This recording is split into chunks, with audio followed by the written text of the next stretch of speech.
Assalamualaikum warahmatullahi wabarakatuh. Alhamdulillahirrahmanirrahim. Bismillahirrahmanirrahim. Dengan menyebut nama Allah Subhanahu wa Ta'ala yang Maha Pengasih dan Maha Penyayang, yang kasih sayangnya melimpah ruah untuk kita semuanya. Sahabat Dokter Sapi, mudah-mudahan puasa kita lancar, ibadah kita di bulan Ramadan juga diberikan kelancaran oleh Allah Subhanahu wa Ta'ala. Nah sahabat, saya ingin membuat sebuah video yang mana ada beberapa hal terkait dengan LSD ini, fakta-fakta. Ada 5 fakta tentang LSD ini, dan ada beberapa yang sudah lewat, ada yang masih memang berjalan, sahabat semuanya. Nah sahabat semuanya, saya akan kupas satu persatu. Ada 5 fakta LSD yang saya catat, yang saya rangkum dalam minggu-minggu ini, sahabat semuanya. Yang pertama, bahwa kasus LSD yang sekarang terjadi di Pulau Jawa ini berbeda atau hampir berbeda dengan LSD pada awal-awal terjadinya di Indonesia, yaitu di Pulau Sumatera bagian tengah. Ada di Riau, di Jambi, dan segala macamnya. Kalau di sana dulu, sapi-sapi yang terkena LSD tingkat keparahannya tidak terlalu tinggi, sahabat semuanya.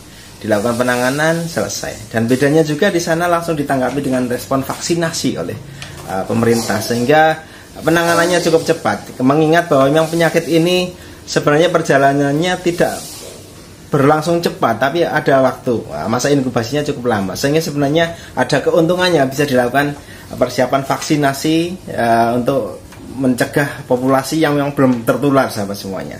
Nah itu tingkat keganasannya berbeda, sahabat semuanya. Yang di Jawa ini saya seminggu atau 2 minggu ini menerima beberapa keluhan dari peternak. Jadi sapi terkena LSD itu secara teoritis itu kematiannya rendah, tetapi beberapa minggu ini ada pelaporan-pelaporan, bahkan kirimkan video-video melalui WA saya. Ini baru 4 hari terkena LSD, kondisinya sudah parah, disertai dengan gagalnya pernafasan dan segala macamnya, itu menyebabkan kematian. Nah itu cukup banyak. Ini yang harus kita pelajari. Apakah memang ada penumpang gelap? Kalau saya bilang, apakah ada penumpang gelap seperti itu?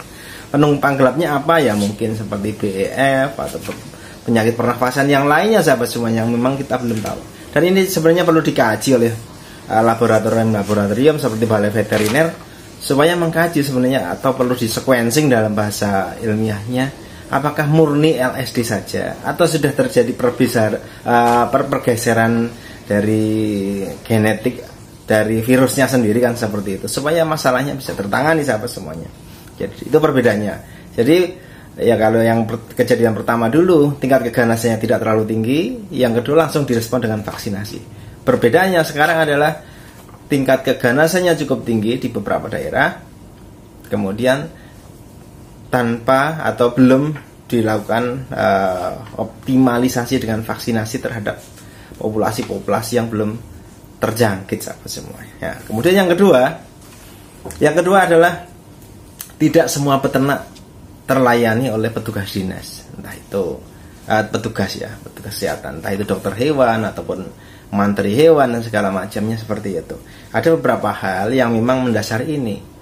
Pertama, mungkin di populasi yang padat dan kejadiannya tinggi,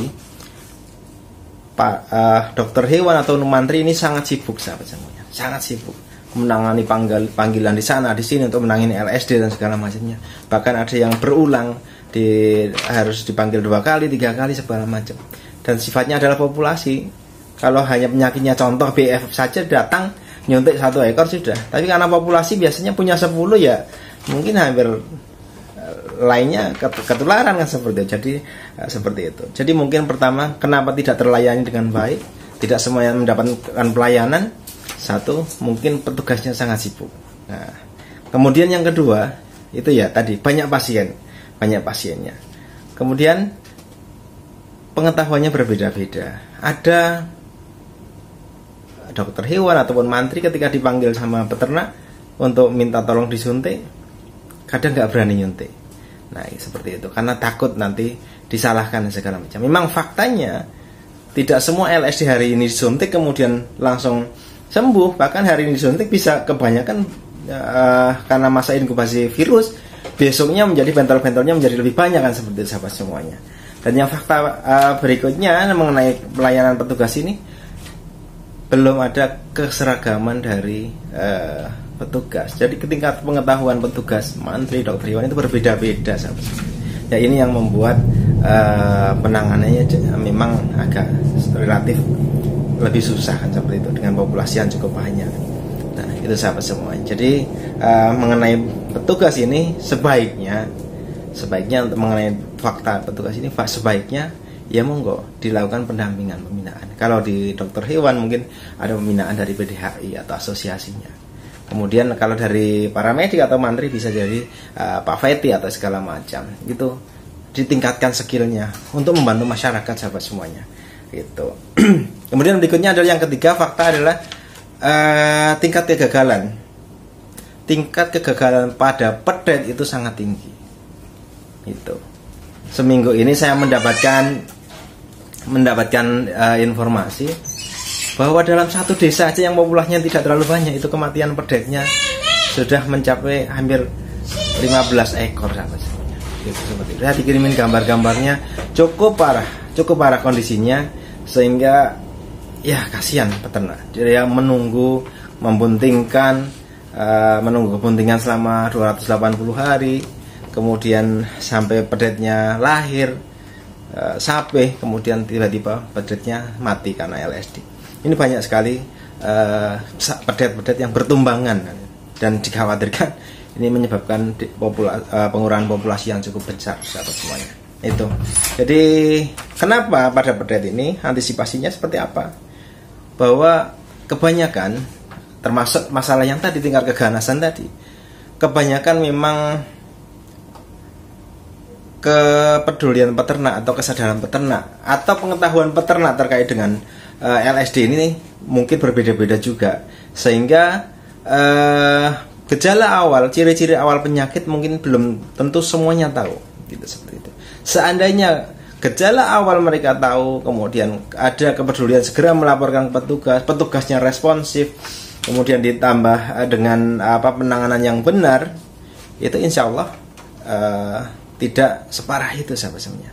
Pengalaman saya di sapi perah kemarin di populasi yang cukup besar juga, ketika kita ke lapangan membantu pemulihan PMK, kemudian kita deteksi udah mulai ada pentol-pentol kecil 1-2 biji, kemudian kita lihat di populasi ternyata sudah mulai ada. Ya udah, segera setelah itu kita lakukan penanganan dengan ivermectin, cukup efektif, pentol-pentolnya nggak bertumbuh banyak. Nah, kita ajak edukasi masyarakat seperti itu, mengenali gejala klinis, gejala awal, gejala dini, sehingga langsung dilaporkan untuk penanganan lebih cepat, seperti itu. Nah, kejadiannya yang paling banyak adalah begitu sudah mulai pedet, sudah seluruh tubuh pentol-pentolnya sudah mulai kewalahan, demam, bahkan fakta-faktanya adalah sapi atau pedet itu nggak mau rebahan, berdiri terus berhari-hari, karena memang bentol-bentolnya sudah di seluruh tubuh, kemudian ada di kaki, meradang di kaki, itu masalah-masalah utamanya. Saya kalau di WA seperti itu ya sudah nggak bisa banyak membantu. Ya hanya penanganan yang peternak bisa lakukan. Contoh dikompres, kemudian dikasih anti radang dan segalanya pun ya seperti itu. Jadi sebenarnya edukasi atau sosialisasi perlu digencarkan sahabat semuanya. Monggo asosiasi untuk bisa memberikan, atau dinas mungkin bisa memfasilitasi ke kelompok-kelompoknya. Kalau memang belum ada anggaran untuk vaksinasi, saya yakin mungkin kelompok ternak atau peternak bisa kita sosialisasikan mereka untuk bareng, ayo kita vaksinasi, karena dosis vaksin karena vaksinasi untuk kelompok-kelompok atau populasi yang belum terjangkit itu bisa sangat melindungi semuanya. Itu. Jadi kita datang, kita sosialisasikan ini LSD sudah sampai mana, sudah sampai ke sini, seperti itu. Dan saking sibuknya mungkin petugas yang ada di lapangan, barangkali kalau pelaporan LSD hanya mengandalkan dari pelaporan kesehatan hewan Isignas, yang tertangkap di situ ya nggak terlalu banyak. Bayangkan saja seorang petugas dokter hewan di kolega kami, saya setengah hari saja kita ke lapangan, ada 15 orang yang melaporkan kasusnya untuk bisa datangi sendiri. Berhari-hari seperti itu, hampir 1 bulan atau 2 bulan ini, sampai jenuh seperti itu. Menangani, mendatangi lagi seperti itu dengan jarak yang begitu jauh. Kemudian nanti semangatnya terpatahkan lagi ketika mendengar ada pasiennya mati dan segala macamnya, dipotong paksa dan segala macamnya. Nah, itu sahabat semuanya. Jadi jenuh sebenarnya teman-teman, sahabat saya ini yang di lapangan. Nah, ini sebenarnya butuh dampingan, butuh dukungan supaya benar-benar tidak menjadi pemadam kebakaran untuk kelompok-kelompok yang memang tidak terjangkit atau belum terjangkit. Bisa diselamatkan. Bareng-bareng kita usulkan, bisa pakai dana desa, kita minta tolong ke Pak Kepala Desa contoh seumpamanya memang berkenan, atau seperti yang di kelompok sapi perah yang kemarin kita tangani ini, mereka siap dibelikan obat, membayar obat, kemudian kita ke lapangan untuk memberikan suntikannya kita, obatnya mereka yang belikan seperti itu. Itu yang lain bisa dicontoh juga untuk kelompok-kelompok supaya tidak terjangkit, atau peternak populasi yang tidak terjangkit. Nggak masalah, mungkin vaksinasi berapa sih, mungkin ya paling banyak 50.000 per ekor. Itu jauh bisa menolong populasi daripada risikonya cukup besar di kematian, di penyusutan. Penyusutan ini cukup besar juga. Kalau beli sapi harga 15 juta kena LSD, cukup parah. Risiko paling berat adalah mati. Risiko yang menengah ya susutnya jauh. Dan seperti itu. Susunya jauh, 15 juta dijual paling lakunya berapa? 12 juta, 30 juta. Bayangkan ketika memang ribuan populasi sapi terjangkit LSD seperti itu. Nah, itu. Yang keempat, faktanya laporan WA ke saya cukup banyak. Cukup banyak. Saya sampai agak bingung kadang menjawab yang nanya seorang ibu, seorang perempuan, saya jawab Pak, seorang laki-laki tapi di foto profilnya perempuan saja Bu dan segala macamnya. Saya lihat dari namanya ternyata dikira seorang laki-laki tapi ternyata Bu, kayak seperti itu. Jadi laporan di WA saya cukup banyak. Alhamdulillah saya masih punya kesempatan semampu saya jawab seperti itu. Saya jawab WA itu. Dan di kolom komentar ya monggo tolong dicek. Insya Allah saya setiap hari menjawab komentar-komentar. Ya, kalaupun terkadang terlambat 1 jam 2 jam baru saya jawab, biasanya kalau yang nggak sabar bisa langsung japri di WA saya seperti itu. Jadi memang ini kekhawatiran, ini kepanikan masyarakat yang serius apa semuanya, bukan main-main. Serius mereka, kepanikan mereka seperti itu. Nah, kemudian minggu-minggu ini yang banyak laporannya di mana saja. Mohon maaf, memang minggu ini atau 2 minggu ini yang banyak laporan di arah Jogja dan pesisir selatan Jawa itu cukup banyak. Ini hati-hati. Dari Jogja kemudian kabupaten sebelahnya, bahkan sampai di perbatasan atau di wilayah Jawa Barat bagian timur perbatasan itu laporan WA ke saya cukup banyak sahabat semuanya. Ini bukan main-main sahabat semuanya. Jadi ini harus kita lakukan kepedulian bersama sahabat semuanya. Jadi mohon maaf kalau ada yang beranggapan contoh saya mungkin terlalu banyak menyampaikan terkait obat dan segala macamnya hanya demi konten, hanya demi uang yang saya dapatkan. Insya Allah bukan tujuan saya seperti itu. Tapi tujuan saya kalau bisa memberikan informasi ke masyarakat dan membantu, karena alhamdulillah respon baliknya cukup baik. Ada yang melaporkan sapinya alhamdulillah sudah sehat, sapinya sudah sembuh, sapinya sudah mengalami fase kesembuhan dan segala macamnya. Nah, itu saya senang banget kalau seperti itu. Tapi begitu sedihnya ketika memang sapinya mengalami kematian dan segala macamnya. Dan paling hanya itu yang saya bisa bantu. Terkait memang jaraknya jauh, ada yang sampai Bekasi, ada yang sampai ke Lampung. Hari ini ada 2 laporan dari Lampung, dari petugas minta tolong seperti apa. Nah, beberapa minggu kemarin ada di Sumatera Selatan, cukup banyak juga yang melaporkan seperti itu. Jadi sahabat semuanya, dan terutama sahabat-sahabat kolega kami di Dokter Hewan atau Persatuan Dokter Hewan Indonesia, bantu masyarakat, manfaatkan channel-channel jenengan semuanya atau media-media sosial jenengan semuanya untuk minimal mengedukasi masyarakat. Nggak usah berdebat lah, ayo bareng-bareng. Karena fakta yang kelima, sekarang peternak sudah mulai mencari alternatif-alternatif. Karena